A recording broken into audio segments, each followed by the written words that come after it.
Hello friends, आपका स्वागत है आदेश गुरुकुल यूट्यूब पे चैनल पे। मैं आपके सामने फाइन आर्ट से संबंधित यानी कि ललित कला के संबंधित विभिन्न परीक्षाओं के लिए, चाहे वो डीएसएसबी हो, चाहे वो टीजीटी हो, चाहे नेट हो, चाहे आपका जेआरएफ हो, ठीक है, अन्य कोई भी केवीएस एनवीएस कोई भी आपका एग्ज़ाम हो, उसके लिए फाइन आर्ट से संबंधित जो भी आपका सिलेबस है उसके अनुसार कला की कक्षाएँ चलाऊँगा। आज तक इससे पहले बहुत सारी कक्षाएँ आपने देखी होंगी, तो वहाँ पे क्या होता है, कोई टेस्ट पेपर सॉल्व करवा रहा है, कोई कुछ करवा रहा है, तो हम यहाँ पे उससे संबंधित आपको चीज़ें बाद में करवाएंगे, लेकिन उससे पहले आपको कंटेंट देंगे, यानी कि क्या आपको पढ़ना है, किस हिसाब से आपको पढ़ना है, क्या लेवल आपका पढ़ाई में रहना चाहिए। तो जैसे कुछ हमने महत्वपूर्ण टॉपिक पहले देखे हैं कि उस पे एग्ज़ाम में ज़्यादा फोकस रहता है। जैसे सबसे पहले तो ये चीज़ें देख लीजिएगा कि कौन कौन सी चीज़ें आपको वहाँ पे पढ़नी है, फिर आपको मैं क्रम वाइज सारी चीज़ें वहाँ पे करवाऊँगा, ठीक है। तो पहले चीज़ें देख लीजिए कि कौन कौन सी चीज़ें आपकी करनी है वहाँ पे। तो देखिए, जैसे आप ललित कला के छात्र हैं, ठीक है, फाइन आर्ट के छात्र हैं, देखिएगा ललित कला के अंतर्गत ललित कला हम लिख दें या विजुअल आर्ट लिख दें, इसको ऑब्लिक करके आप विजुअल आर्ट भी लिख सकते हैं, ठीक है। आपका इसमें क्या क्या चीज़ें पढ़नी है, ठीक है। जैसे हम आपको बता दें, पहला चैप्टर आपका सबसे पहले हम लिख रहे हैं कि प्रागैतिहासिक कला से भारतीय कला का इतिहास हम लिख रहे हैं, भारतीय कला का इतिहास, भारतीय कला का इतिहास, ठीक है। और इसमें आपको कौन कौन सी चीज़ें पढ़नी है कि कहाँ से बहुत सारा सिलेबस आपका रहता है, ज़्यादातर आपके जैसे DSSB KVS NVS TGT PGT, ये तो बेस इसी पे आधारित रहता है। तो इसके अंतर्गत आपको क्या पढ़ना है, तो इसमें पहले देखिएगा, हम सारी चीज़ें आपको बता रहे हैं कि प्रारंभ से मतलब है प्रागैतिहासिक से, ठीक है। तो प्रारंभ से हम लिख दें या प्रागैतिहासिक से लिख दें, इसी को प्रागैतिहासिक से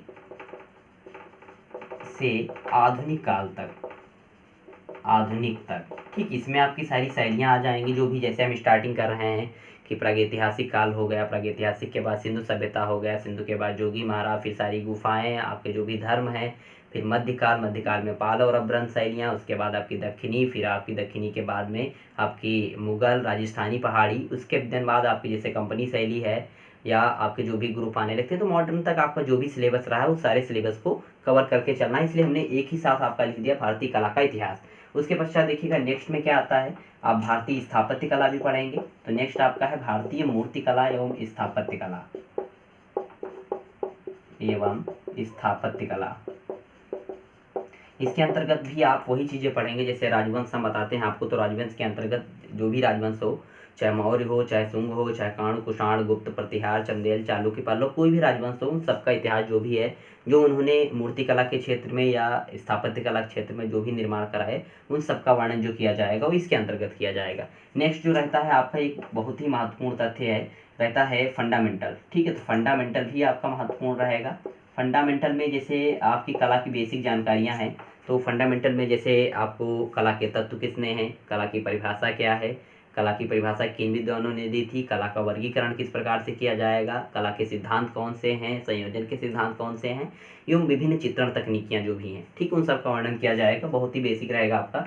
नेक्स्ट इसके बाद पढ़ते हैं हम, ये आपका कौन सा वहाँ पे चैप्टर आएगा। तो इसके बाद जैसे सौंदर्य शास्त्र है, ठीक है। तो सौंदर्य शास्त्र में आपका पाश्चात्य और भारतीय दोनों चीज़ें आ जाएंगी। तो ब्रैकेट में हम लिख दे रहे हैं पाश्चात्य प्लस भारतीय, दोनों चीज़ों को कथनात्मक रूप से यहाँ पे वर्णन किया जाएगा। पाश्चात्य और भारतीय दोनों चीज़ें यहाँ पे रहेंगी। नेक्स्ट इसके पश्चात जैसे है पश्चिम की कला, पश्चिम की कला भी बहुत महत्वपूर्ण है।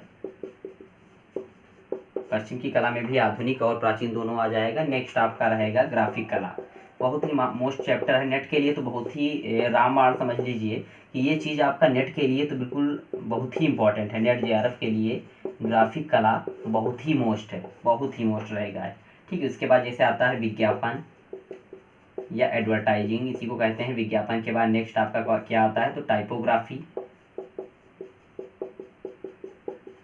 टाइपोग्राफी नेक्स्ट आपका आता है। टाइपोग्राफी के बाद जैसे हम देखते हैं तो ग्राफिक कला हो गया, विज्ञापन हो गया, टाइपोग्राफी हो गया, और आपकी भारतीय कला का इतिहास हो चुका था, और भारतीय स्थापत्य कला हो गया, फंडामेंटल आपका हो गया, सौंदर्य शास्त्र हो गया जिसमें आप पाश्चात्य और भारतीय दोनों को पढ़ेंगे, पश्चिम की कला हो गया, ग्राफिक कला, विज्ञापन, टाइपोग्राफी हो गया। इसके साथ में अन्य भी आपकी जानकारियाँ होंगी, लेकिन मुख्य चैप्टर आपके इतने ही रहेंगे, ठीक है। मुख्य जो चैप्टर हैं इसमें से नेट में जो पूछे जाने वाली चीज़ें हैं, जैसे यहाँ पे देख लीजिएगा कौन सी चीज़ें नेट में ज़्यादा पूछी जाती हैं। तो सबसे पहले सबसे महत्वपूर्ण नेट के लिए ये रहेगा, हम लिख दे रहे हैं कि कहाँ पे कौन सी चीज़ें महत्वपूर्ण है। नेट में आपका विज्ञापन भी बहुत महत्वपूर्ण रहेगा, टाइपोग्राफी भी बहुत महत्वपूर्ण रहेगा और पश्चिम की कला भी बहुत महत्वपूर्ण रहेगी। ये जो रहेगा आपका TGTG, PGT, DSSB और KVS NVS, ये जो चैप्टर 2 रहेंगे बहुत ही इंपॉर्टेंट रहेंगे। फंडामेंटल और सौंदर्य शास्त्र भी पूछे यहाँ पे भी जाते हैं, लेकिन ये बेसिकली नेट में भी आते हैं, लेकिन वहाँ पे उनका ज़्यादा स्कोप रहेगा। ठीक है, तो इसलिए सबसे पहले जो हम चैप्टर नेट का पेपर, क्योंकि नज़दीक आने वाला है, 5 नवंबर को घोषित किया गया है विजुअल आर्ट के नेट का पेपर। विजुअल आर्ट कहें चाहे फाइन आर्ट कहें चाहे आपकी दृश्य कलाएँ, कुछ भी कह सकते हैं वहाँ पे।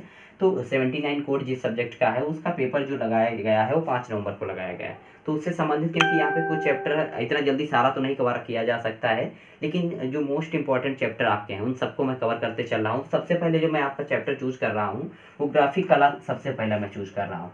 ठीक है, तो सबसे पहले मैं आपको ग्राफिक कला से वीडियो संबंधित दूंगा, उसके बाद में आपके जो भी हैं सीधे क्रमवाइज आपको दिए जाते रहेंगे। तो इसके बाद आप देखिएगा नेक्स्ट डे से है तो ग्राफिक कला।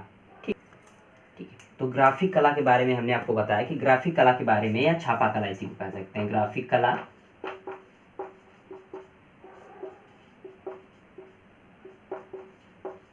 इसी को प्रिंट मेकिंग कहा जाता है। और ये जो चैप्टर आपका है ये बहुत ही ज़्यादा इंपॉर्टेंट चैप्टर, क्योंकि इसकी कोई विस्तृत कोई बुक भी नहीं आती है। तो इसको डिटेल में हम आपको एक एक चैप्टर को, जैसे इसके अंतर्गत भी बहुत सारे पार्ट रहे हैं, जैसे कितने सारे प्रकार रहे हैं, क्या इतिहास रहा है।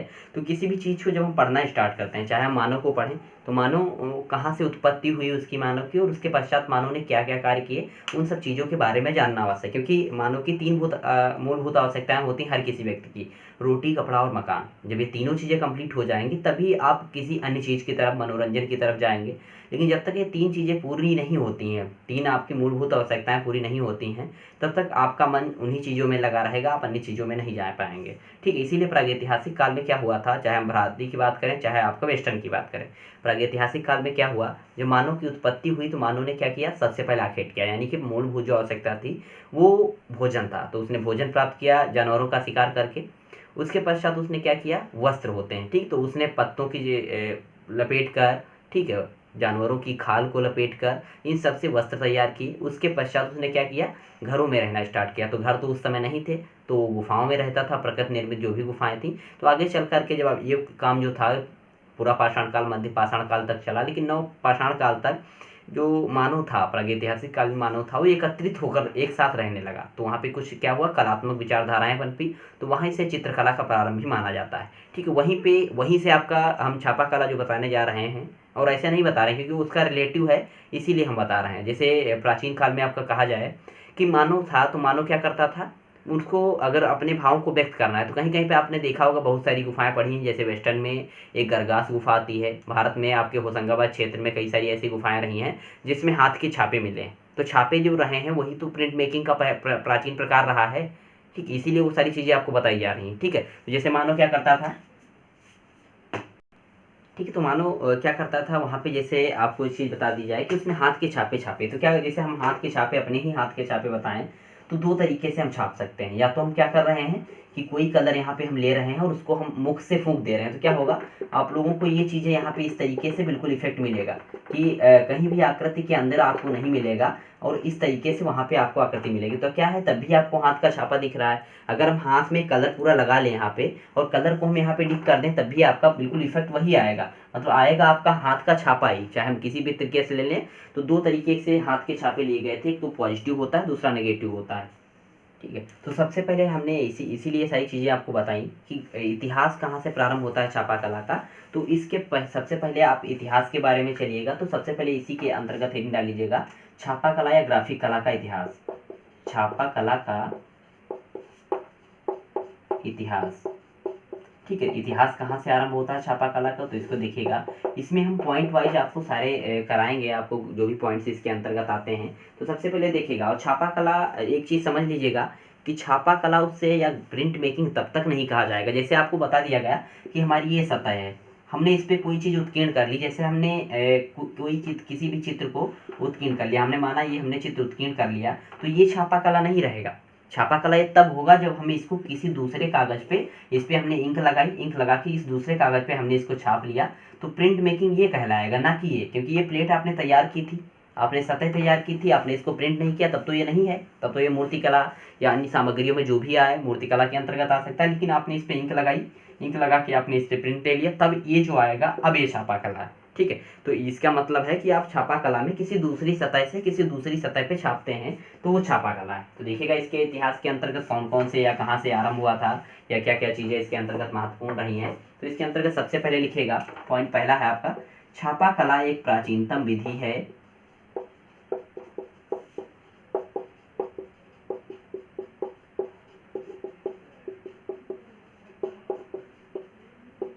छापा कला एक प्राचीनतम विधि है जिसका प्रयोग प्रागैतिहासिक मानव द्वारा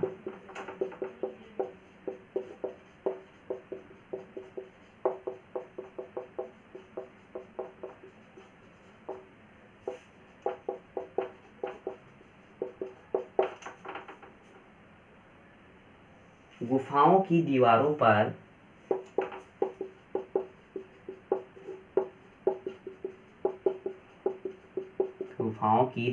पर चित्रों के रूप में हाथ के छापों से किया गया, चित्रों के रूप में हाथ के छापों से किया गया।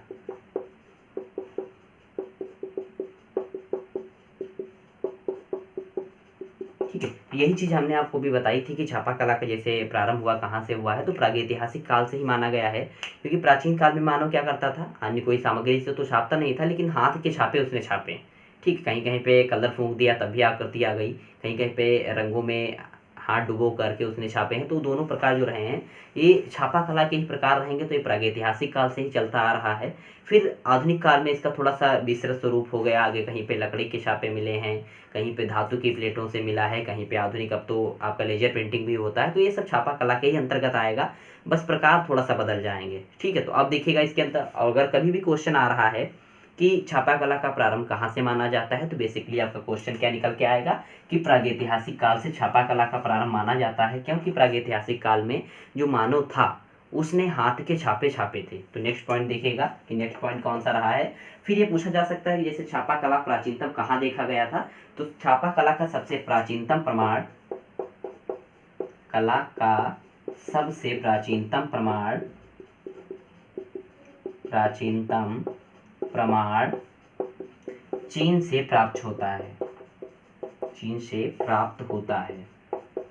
फिर चीन में मिला क्या था ये भी देख लीजिएगा, जैसे चीन से प्राप्त हुआ है तो यहाँ पे कौन कौन से प्रकार रहे हैं जिसमें चीन से प्राप्त हुआ है। तो चीन में सबसे पहले लकड़ी के ठप्पे बनाए गए थे और उनसे प्रिंट लिया गया था। जैसे ठप्पे तो आप सब लोगों को पता होगा, जैसे हमने बताया ये हमने ब्लॉक ले लिया, हमने इस पर कोई भी अक्षर उत्कीर्ण कर लिया, ये हमारा अक्षर उत्कीर्ण है यहाँ पे। ठीक है, जैसे आपको बता दिया हमने, उत्कीर्ण का मतलब ये नहीं है, क्योंकि छापा कला जब छापेंगे तो यहाँ पे कलर प्रिंट किस माध्यम से ले रहे हैं, तो माध्यम आप क्या लगाएंगे, लेकिन ये अक्षर जैसे हमने किसी दूसरे जगह पे छाप लिया है तो ये आपका छापा कला का प्रकार रहेगा।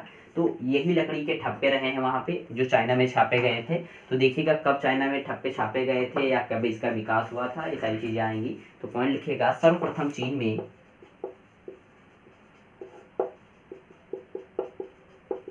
सर्वप्रथम चीन में 220 ईस्वी में, समय याद रखिएगा क्योंकि नेट के पेपर में आपका 220 ईस्वी काफ़ी बार सही कराया जा चुका है, तो इसको ध्यान रखिएगा। सर्वप्रथम चीन में 220 ईस्वी में लकड़ी के ठप्पे बनाकर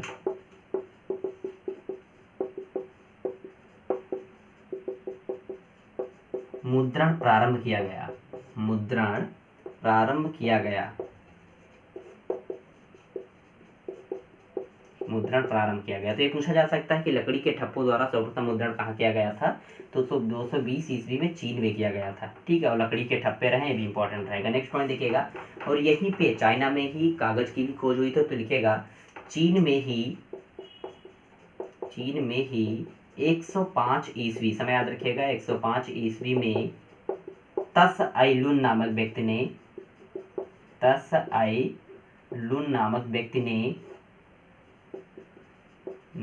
व्यक्ति ने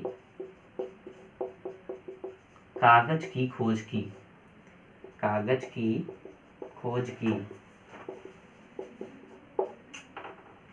नेक्स्ट पॉइंट देखिएगा आप लोग, तो सबसे पहले जैसे कागज़ का प्रारंभ कहाँ से हुआ, चाइना में 105 ईस्वी में तसाइलुन नामक व्यक्ति ने दिया था। तो सबसे पहले कागज़ की मुद्रा भी पूछी जा सकती है। और एक इस बार नेट के पेपर में 2019 में एक क्वेश्चन आया था कि कागज़ का प्रारंभ कब हुआ, उसमें 807 ईस्वी सही करवा दिया गया था। तो वो कागज़ का समय नहीं था, वो कागज़ की मुद्रा का समय था। इसीलिए एनटीए यूजीसी नेट ने उस क्वेश्चन को सबको उसका बराबर मार्क दिया था, क्योंकि उनका क्वेश्चन वो गलत था। तो नेक्स्ट पॉइंट लिख लीजिएगा, कागज़ की मुद्रा का सर्वप्रथम प्रयोग, कागज़ की मुद्रा का, मुद्रा यानी कि जो करेंसी होती है, कागज़ की मुद्रा का सर्वप्रथम प्रयोग चीन में 807 ईस्वी में हुआ। 807 ईस्वी में हुआ। तो ये पूछा जा सकता है क्वेश्चन, ये भी इंपॉर्टेंट रहेंगे। और ग्राफिक कला के सारे पॉइंट इंपॉर्टेंट है, ठीक है।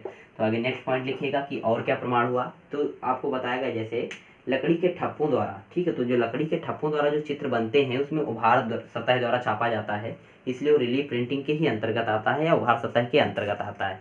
तो देखिएगा इसके अंतर्गत सबसे प्राचीनतम प्रमाण हमें कहाँ से मिले थे। तो लिखिएगा सबसे पहले कि 8वीं सदी तक चीन में, नेक्स्ट पॉइंट लिखिएगा 8वीं सदी तक, सती और सती कहते हैं जो 100 साल का सती होती है पूरी। तो जैसे हमने मान लिया कि 800 ईस्वी तक, ठीक, तो वही आपकी 8वीं सदी आएगी। तो 8वीं सदी तक चीन में उभरी सतह यानी कि रिलीफ प्रिंटिंग, उभरी सतह जैसे हम कह दें, तो जैसे उभरी सतह का उदाहरण एक दिया जाए तो जैसे रबर स्टाम्प होता है, रबर की मुहर सबने देखी होगी। तो मुहर जो छपती है उसमें जो अक्षर छपने होते हैं वही उभरे रहते हैं, तो वो उभार सतह ही होती है, ठीक है। तो चीन में सबसे पहले उभरी सतह का प्रयोग किया गया था। तो 8वीं सदी तक चीन में उभरी सतह से मुद्रण का बहुत विकास हो चुका था।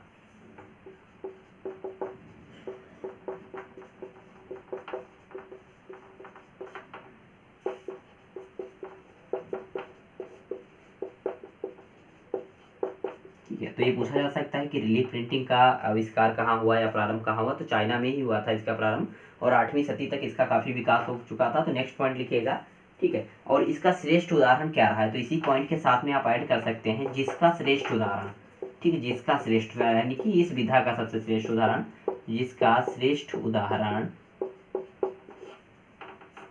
868 ईस्वी में छापी गई पांडुलिपि, 868 ईस्वी में छापी गई पांडुलिपि जो होती है पुस्तक के आकार की होती है, उसमें लिखावट भी हाथ से की जाती है और उसमें चित्र भी जो बनाए जाते हैं वो हाथों से ही बनाए जाते हैं, मतलब छापे जाते हैं। तो आप यहाँ पे सबसे पहले इसका प्रयोग किया गया था। तो पांडुलिपि क्या नाम था उसका, लिख लीजिएगा हीरक सूत्र, सबने सुना होगा उसका नाम, बहुत ही महत्वपूर्ण है। हीरक सूत्र को ही डायमंड सूत्र के नाम से भी जाना जाता है, ठीक, नाम कभी कभी आ जाता है डायमंड सूत्र के नाम से। तो हीरक सूत्र हम कह दें या डायमंड सूत्र कह दें, एक ही चीज़ है। तो हीरक सूत्र जिसमें लिपि के साथ साथ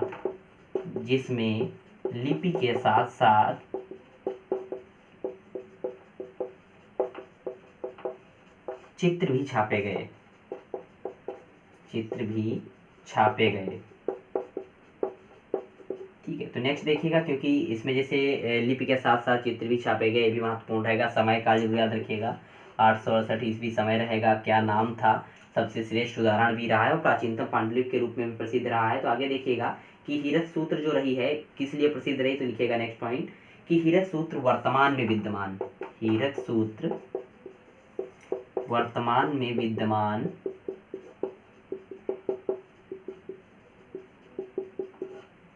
में विद्यमान सबसे प्राचीनतम पांडुलिपि मानी जाती है, सबसे प्राचीनतम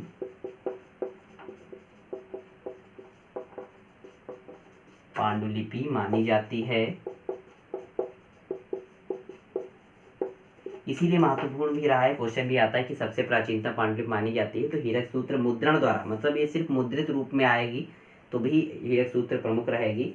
तो आगे देखिएगा नेक्स्ट क्या प्रमुख रहेगा इसमें, और ये कैसे बनी है। तो आप जब इसको पढ़ेंगे, थोड़ा सा अभी हम इसको डिटेल कर दे रहे हैं, उसके पश्चात आपको वहाँ पे थ्योरिकल भी मिलेगा। जैसे ये चीज़ जब बनी है, हीरक सूत्र कैसे बनी है, तो यहाँ पे आपने पढ़ा होगा 7 कागजों को चिपका कर बनाई गई, ठीक है। तो 7 कागजों को किस रूप में चिपकाई गई है, तो बिल्कुल इस तरीके से यहाँ पे चिपकाया गया है इसको, 7 कागजों को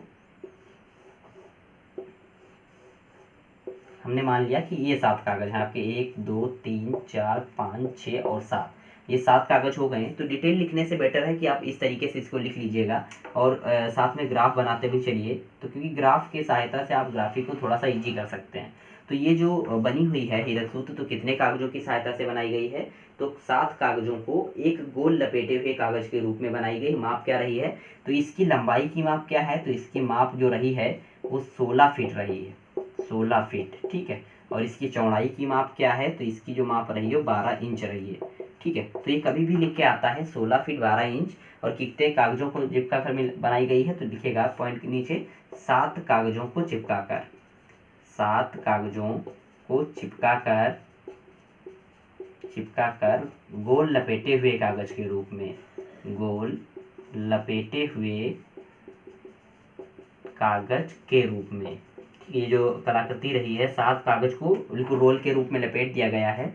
तो माप क्या रही है, तो 16 फीट माप या 12 इंच, तो इसीलिए लिख के जब आता है तो 16 इंटू 12 लिख के आता है, ठीक है, ध्यान रखिएगा 16 इंटू 12, ठीक, इसीलिए महत्वपूर्ण रहेगा। और वर्तमान में विद्यमान सबसे प्राचीनता पांडुलिपि रही है, और ये किसका अनुवाद रही है ये भी इंपॉर्टेंट रहेगा, क्योंकि ये जो ग्रंथ रहा है ये एक भारतीय ग्रंथ का ही अनुवाद है, ठीक है, इसीलिए महत्वपूर्ण रहेगा। तो कौन सा भारतीय ग्रंथ रहा है देखिएगा, ठीक है, इसी के अंतर्गत बहुत ही महत्वपूर्ण रहेगा वो। और ये जो जानकारियां हैं काफ़ी महत्वपूर्ण रहेंगी आपके लिए, क्योंकि ये सारे क्वेश्चन आप देखेंगे जब पेपर देखेंगे ओल्ड पेपर, तो वहाँ पे ये क्वेश्चन आपको आए हुए मिलेंगे, ठीक है। तो हम सारी चीज़ें हैं क्रम वाइज आपको बताते चल रहे हैं, तो उसको लिखते चलिएगा। तो लिखेगा हीरक सूत्र भारत के संस्कृत ग्रंथ, हीरक सूत्र भारत के संस्कृत ग्रंथ,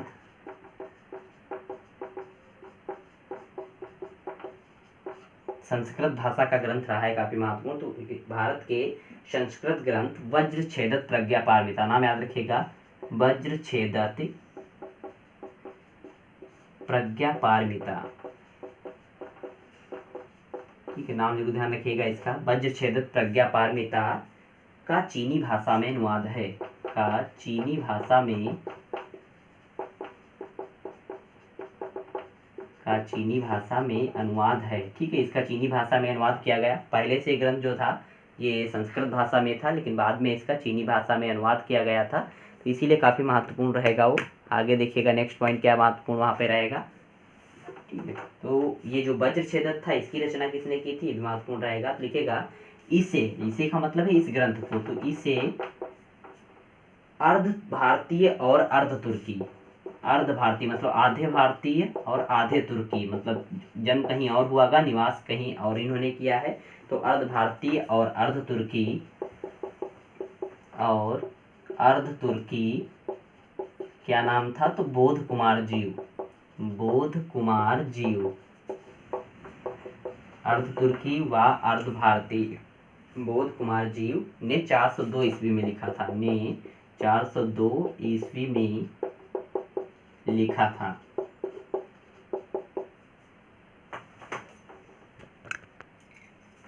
नेक्स्ट पॉइंट आप लोग देखिएगा कि कौन सा है। तो यहाँ पे सबसे पहले क्या है, अब आपकी इतनी सारी चीज़ें हो गई, महत्वपूर्ण चीज़ें हो गई, उसके बाद और भी तथ्य यहाँ पे हैं। तो एक क्वेश्चन और आता है कि चीन में ही पेइसेंग नामक व्यक्ति ने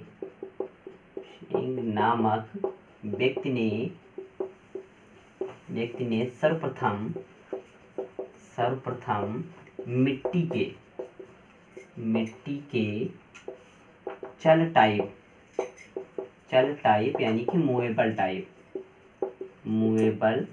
टाइप बनाए, ठीक है, लेकिन ये इतना ज़्यादा विकसित नहीं रहे हैं, ठीक है। चीन में ही पेइसेंग नामक व्यक्ति ने सर्वप्रथम मिट्टी के चल टाइप मूवेबल टाइप बनाए थे। इसका समय काल जो था क्या था, ये भी लिख लीजिएगा 1040, ठीक है। उसके बाद नेक्स्ट पॉइंट लिखिएगा 1440/50, नेक्स्ट पॉइंट है 1440/50 में जर्मनी के जॉन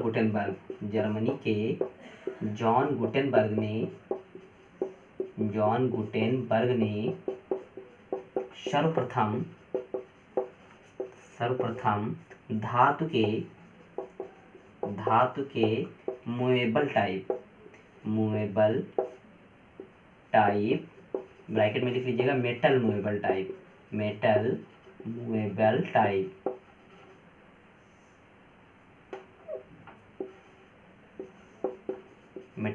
टाइप का सृजन किया, का सृजन किया। ठीक है, तो ये दोनों पॉइंट इंपॉर्टेंट रहते हैं कि मूवेबल टाइप के नाम से दोनों हैं, लेकिन एक मूवेबल टाइप है तो ये सिर्फ मिट्टी के मूवेबल टाइप की बात हो रही है जो है 1940 में विकसित हुआ। दूसरा जो है मेटल का मूवेबल टाइप, यहाँ पे धातु के मूवेबल टाइप बनाए गए। नेक्स्ट पॉइंट देखिएगा।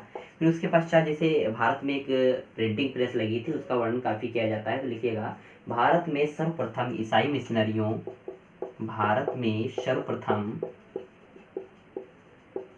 ईसाई मिशनरियों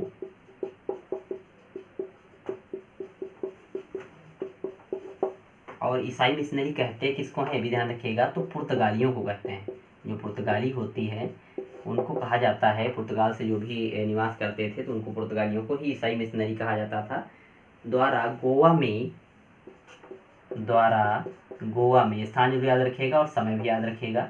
द्वारा गोवा में 1556 ईस्वी में धार्मिक पुस्तकों के प्रकाशन हेतु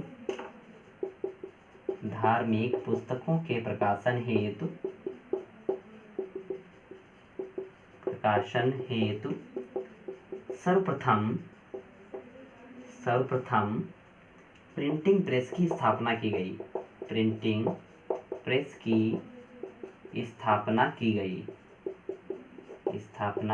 ये महत्वपूर्ण रहेगा क्योंकि ये भारत की प्रथम प्रिंटिंग प्रेस मानी जाती है, यानी कि छापा खाना माना जाता है। ठीक है, तो ये यहाँ पे मुख्य रूप से इसका उद्देश्य यहाँ पे नहीं था, ये पुर्तगाल से इथोपिया जा रहा था, अबिसिनिया पुर्तगाल से होते हुए ये निकला था, तो गोवा से होते हुए इसको अबिसिनिया जाना था, लेकिन कुछ राजनीतिक कारणों की वजह से इसे गोवा में ही स्थापित कर दिया गया था। इसलिए ये गोवा में कब स्थापित हुआ, तो 1556 में हुआ। किसने स्थापित किया, तो पुर्तगालियों ने स्थापित किया था। और समय काल किसने स्थापित किया और किस जगह स्थापित किया, तीनों पॉइंट इसके बहुत ही महत्वपूर्ण रहेंगे। नेक्स्ट पॉइंट एक और लिखेगा, क्योंकि जैसे यहाँ पे हमने प्रिंटिंग प्रेस की बात कर ली, तो उसके बाद क्या होता है कि लिथोग्राफी पत्थर द्वारा छापा कला का प्रारंभ था वहाँ पे। तो लिथोग्राफी की खोज जर्मनी के अलाय शेनफेल्डर ने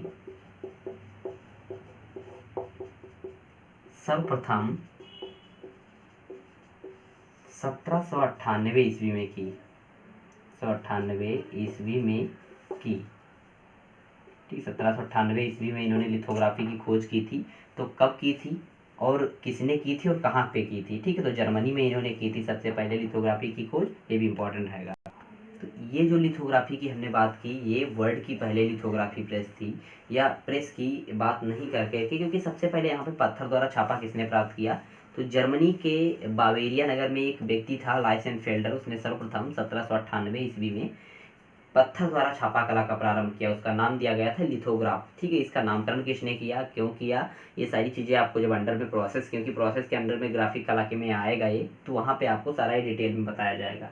ठीक है, तो ये तो पूछा जाता है कि भारत में अगर पूछ लिया जाए, ये तो पूरे वर्ल्ड का है, जैसे तो पूरे वर्ल्ड में कभी भी आता है तो यही आएगा, लेकिन अगर भारत का पूछ लिया जाए तो भारत में प्रथम लिथोग्राफी वो भी पूछा जा सकता है, प्रेस वो वहाँ पे रहेगी। ठीक है, तो वो पॉइंट भी लिख लीजिएगा कि भारत में प्रथम लिथोग्राफी प्रेस